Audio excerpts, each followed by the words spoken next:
Assalamualaikum warahmatullahi wabarakatuh. Perkenalkan, nama saya Desi Maulani dari kelas 10 PPLG 5, nomor absen 13. Di sini saya akan memberikan penjelasan dari salah satu contoh startup yang ada di Indonesia, yaitu JD.id. Sejarah JD.id.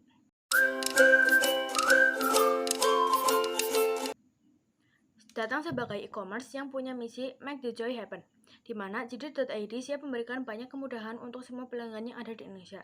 JD.id mengusung layanan yang cepat, handal, terpercaya, dan aman. Banyak produk berkualitas dan cukup baik yang diusung dengan harga komparatif untuk semua masyarakat, dengan menghadirkan armada logistik yang siap mendukung distribusi ke berbagai pelosok tanah air. JD.id selalu berupaya memberikan yang terbaik kepada pelanggannya.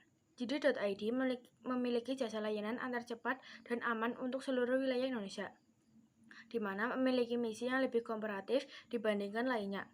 Dan JD.id telah menjadi perusahaan e-commerce di Indonesia yang dapat memberikan layanan terbaik dan terpercaya dengan berbagai produk unggulannya. Sejarah pertama, JD.id. JD.id adalah sebuah perusahaan yang dibangun oleh pengusaha bernama Liu Qiangdong atau lebih dikenal dengan Richard Liu.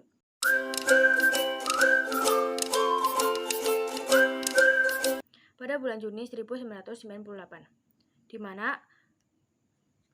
mana memiliki toko fisik dan menjual produk-produk optik magnet unggulan untuk wilayah Beijing, Cina.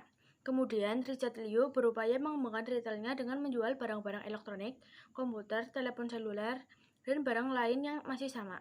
Kemudian situs online berbasis B2C dari perusahaan ini mendaftarkan diri untuk aktif pada bulan Juni 2004 yang diberi nama domain pertamanya adalah jdlaser.com.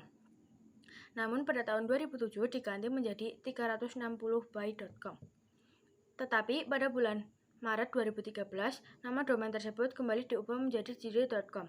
Cukup mengejutkan bahwa pembelian domain jd.com telah memangkas biaya cukup tinggi, yaitu mencapai 5 juta dolar.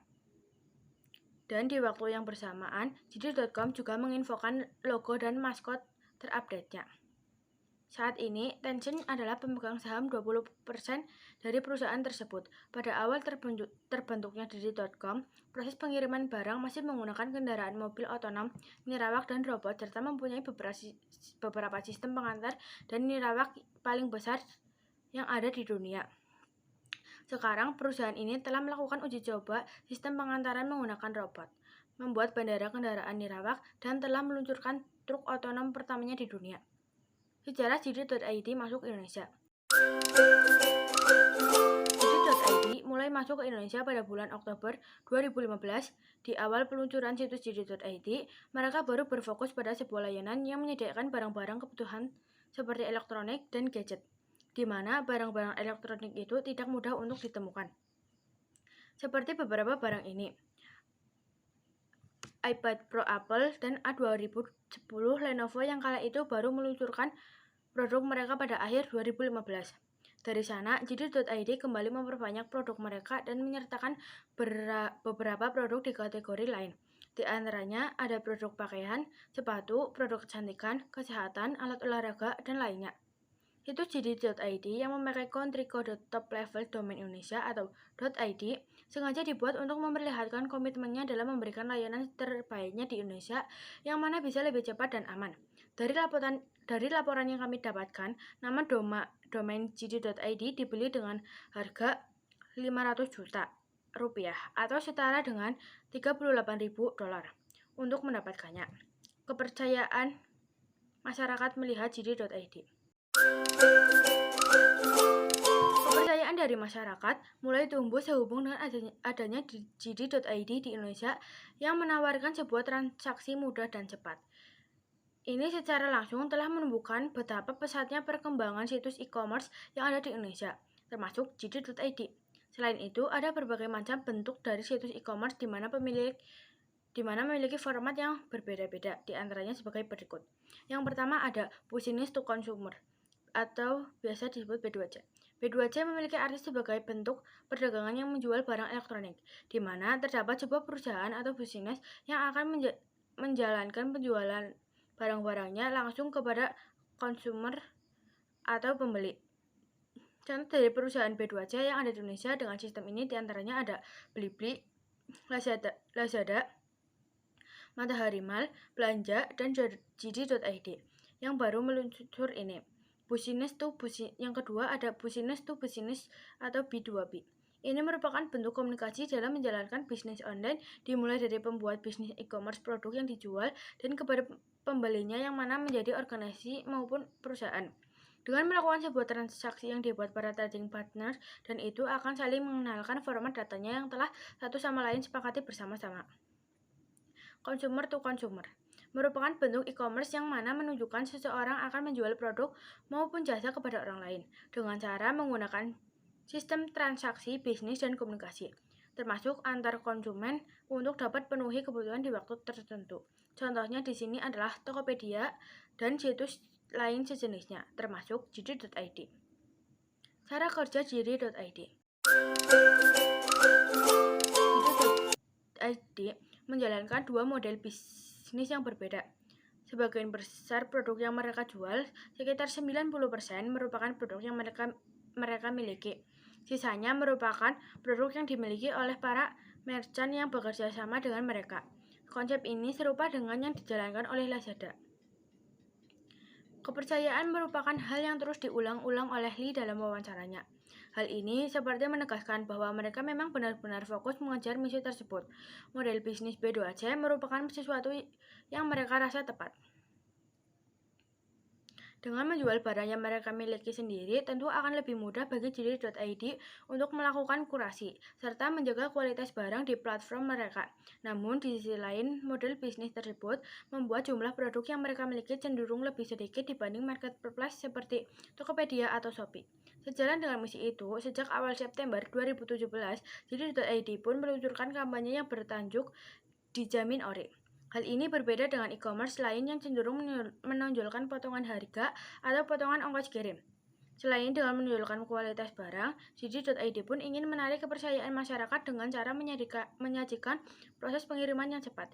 Itulah mengapa mereka memutuskan untuk menghadirkan gudang di Jakarta, Surabaya, Pontianak, dan Medan. Saat ini mereka tengah membangun sebuah gedung baru di Makassar. Investasi tersebut tak sebatas untuk pembuatan gedung, namun juga pada sumber daya manusia yang mengelola gudang tersebut. Saat ini, JD.id mempunyai total 1.400 karyawan. 1.100 diantaranya bekerja untuk mengelola gedung dan layanan logistik mereka. Untuk mengurangi beban biaya tersebut, JD.id telah membuka layanan logistik dan gudang mereka untuk digunakan oleh para pemain e-commerce lain. Lebih lanjut, tentang menghadirkan layanan yang terpercaya, JD.id bahkan menyatakan tengah berpikir untuk membuat layanan pembayaran sendiri. Untuk pembayaran, kami terbuka untuk kolaborasi dengan para pemain lain, termasuk membuat layanan pembayaran kami sendiri. Semuanya kembali ke masyarakat. Apakah mereka membutuhkan hal tersebut atau tidak? Ujar Lee. Sejak awal berdiri di Indonesia, JD.id menyatakan bahwa mereka berniat untuk menghadirkan berbagai macam kebutuhan masyarakat. Tak hanya menjual produk fisik, mereka pun telah berpikir untuk menghadirkan produk digital seperti tiket pesawat, tiket bioskop, pulsa seluler, hingga tiket masuk lokal wisata. Namun, segala sesuatu tentu membutuhkan waktu. Karena itu, kami tidak bisa menghadirkannya sekaligus sejak hari pertama dan memutuskan untuk meluncurkannya secara bertahap, ujar Lee. Itulah mengapa JD.id akhirnya bisa melihat fitur isi ulang pulsa seluler dan pembelian paket data di platformnya.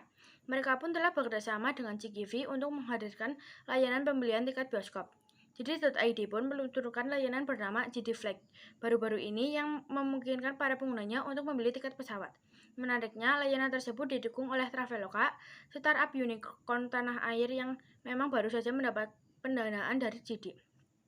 JD.id tidak menutup kemungkinan untuk memasukkan layanan lain dari Traveloka seperti pemesanan hotel dan tiket masuk tempat wisata atau bahkan mengintegrasikan layanan mereka dengan Gojek yang juga telah mendapat investasi dari JD.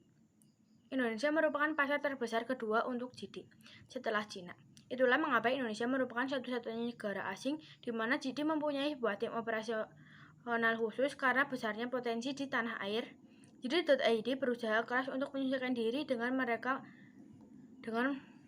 menyesuaikan diri mereka dengan masyarakat Indonesia. Mereka bahkan sampai mengubah logo mereka di Cina. Mereka menggunakan maskot berbentuk anjing, sedangkan di Indonesia mereka menggunakan maskot berbentuk kuda.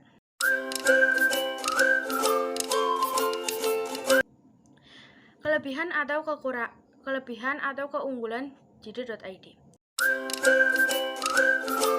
Yang pertama yaitu melakukan pembayaran yang sangat mudah.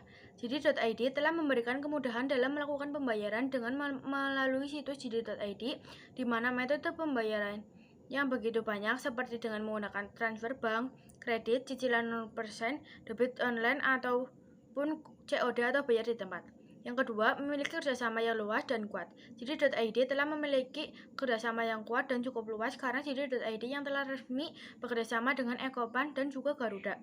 3. Tersedia banyak diskon belanja. Terakhir yaitu perusahaan JD.id yang menghadirkan berbagai macam diskon dan pastinya murah, diantaranya diskon voucher hingga 500.000, diskon produk hingga 3,2 juta, dan mendapatkan cashback hingga mencapai 1,2 juta, hingga bonus langsung.